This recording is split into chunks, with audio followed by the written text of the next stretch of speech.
को नमस्कार। मैं कविता दुआ करनाल से पॉलिटिकल साइंस लेक्चरर स्वागत करती हूँ आपका 10th सिविक्स की क्विक रिवीजन में।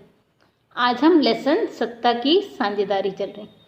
इस लेसन में एनसीईआरटी की बुक से पेज बाय पेज हम चलेंगे, जितने भी आपके इम्पोर्टेंट प्रश्न हैं इसमें।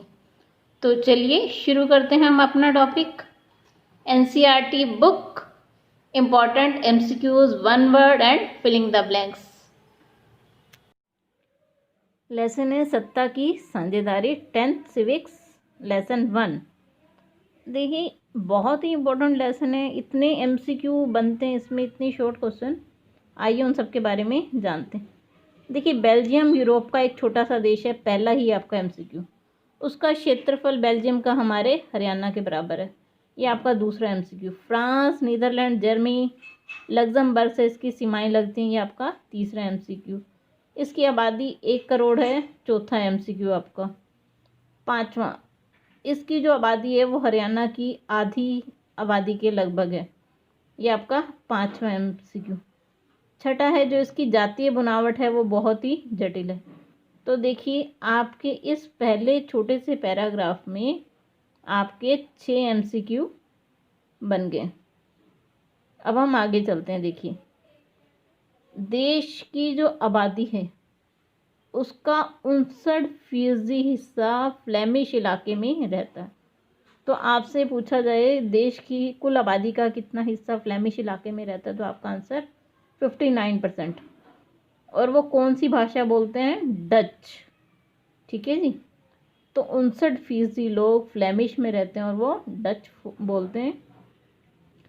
देखिए आबादी 100% होती है, 100 में से हमने 59 देख ली कि फ्लेमिश में रहती है। 40% आबादी वेलोनिया क्षेत्र में रहती है, आपका अगला MCQ है। और वो क्या बोलती है? French language. ठीक है जी। जो शेष 1% आबादी है वो जर्मन बोलती है। ये आपके देखिए कितने MCQ तैयार हो गए? 1 2 3 4 5 6 MCQ आपके तैयार हो गए। अगला है जी, बेल्जियम की राजधानी का नाम बताएं। ब्रुसलेस। और ब्रुसलेस में जो लोग रहते हैं उनमें से 80% फ्रेंच बोलने वाले हैं और 20% डच। तो आपके देखिए कितने सारे प्रश्न इसी पैराग्राफ में तैयार हुए। देखिए सबसे पहला, बेल्जियम यूरोप का छोटा सा देश है, उसका क्षेत्रफल हरियाणा के बराबर है, उसकी सीमाएं फ्रांस, नीदरलैंड, जर्मनी, लग्जमबर्ग से लगती हैं। इसकी आबादी जो है 1 करोड़ से अधिक है, मतलब हरियाणा से आधी। इसकी जातीय बनावट बहुत ही जटिल है।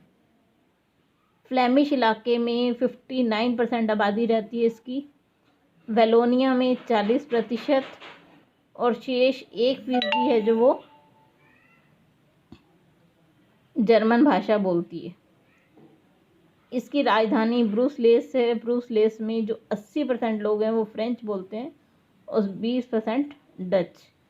तो देखिए जो बेल्जियम है उसमें 3 भाषाएं बोलने वाले लोग हैं, फ्रेंच, डच और जर्मन। क्लियर है?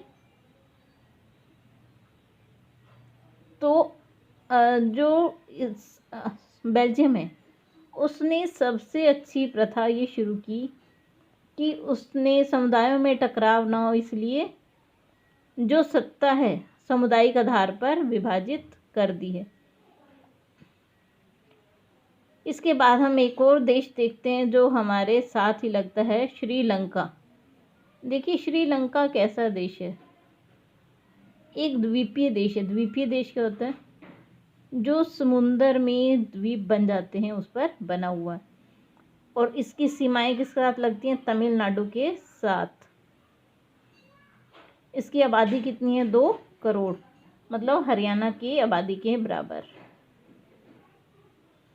श्रीलंका में भी जातीय बनावट देखिए कैसी है। वहाँ पर सिंहली लोग जो हैं वो 74% है। उसके बाद है तमिल लोग जो कि 18% हैं, 74 18। और जो तमिल 2 तरह के हैं, एक तो श्रीलंकाई और एक भारतीय मूल के। तो देखिए आपके कितने सारे प्रश्न श्रीलंका के ऊपर यहाँ पर बन गए कि श्रीलंका कैसा देश है, द्वीपीय, सबसे पहला। दूसरा, इसकी सीमाएं किसके साथ लगती हैं, तमिलनाडु के साथ। आबादी कितनी है, 2 करोड़। कौन सी भाषा वाले लोग हैं, सिहली और तमिल। तमिल कितनी तरह के हैं, 2, श्रीलंकाई मूल के और भारतीय मूल के। सिहलों की आबादी कितनी है, 74% और तमिलों की 18%। चलिए इससे आगे देखते हैं अब हम।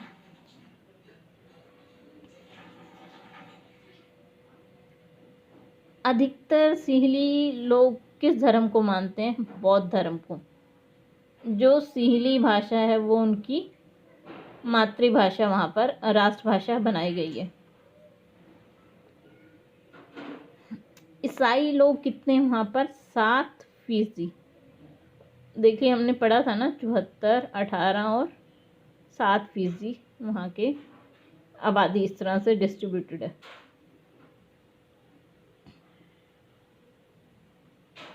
चलिए अब हम उससे आगे देख लें।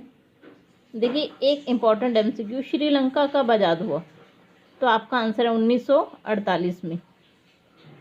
बहुसंख्या में कौन से समुदाय हैं, सिहली समुदाय। तो सिहली को राजभाषा कब घोषित किया गया, 1956 में।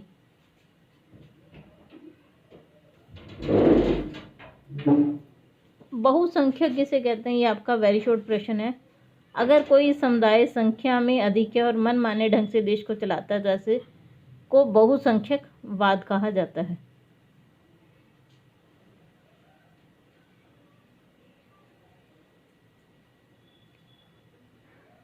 अब हम बेल्जियम की बात करते हैं। देखिए बेल्जियम जो है उसने सांस्कृतिक विविधता को स्वीकार किया। 1970 से 1993 के बीच अपने संविधान में 4 बार संशोधन किया है। तो अगर आपको प्रश्न आ जाए कि 1970 से 93 के बीच बेल्जियम का संविधान कितनी बार बदला गया, तो आपका आंसर है 4 बार।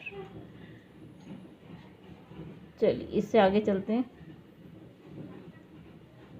अब उसमें क्या फैसला लिया गया था, देखिए डच और फ्रेंच भाषी मंत्रियों की संख्या समान रहेगी। यही कारण है कि वहाँ पर कोई भी तनाव नहीं है। देखिए श्रीलंका में तो गृह युद्ध की स्थिति बन गई थी, लेकिन बेल्जियम में ऐसा कुछ भी नहीं है, क्योंकि उसने क्या किया हुआ है कि समुदाय के आधार पर अपना शासन चला रहे हैं कि डच और फ्रेंच बोलने वाले मंत्रियों की संख्या बराबर रहेगी, ताकि टकराव की स्थिति ही ना आए।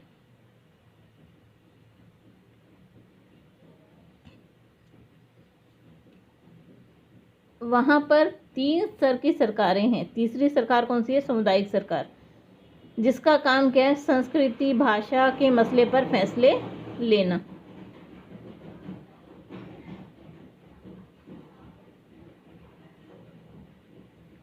चलिए एक अगला आपका MCQ, जर्मन में कौन सी पार्टी है, क्रिश्चियन डेमोक्रेटिक पार्टी और सोशल डेमोक्रेटिक पार्टी, ये 2 बड़ी पार्टियां हैं।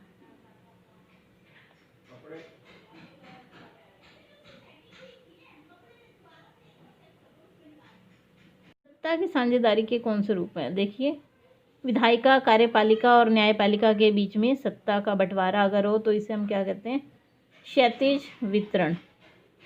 ठीक है जी। आपका पहला शॉर्ट क्वेश्चन कि जब सत्ता का विभाजन विधायिका, कार्यपालिका और न्याय के बीच में सत्ता का बंटवारा रहता है तो उसे हम क्षैतिज वितरण कहते हैं। सत्ता के बंटवारे का दूसरा रूप कि सरकार के विभिन्न स्तरों, जैसे केंद्र सरकार, राज्य सरकार, तो इसे हम सत्ता का बंटवारा के विभिन्न स्तर कहते हैं। जैसे कि पूरे देश के लिए तो एक केंद्र सरकार हो और राज्यों के लिए अलग अलग राज्य सरकारें हों।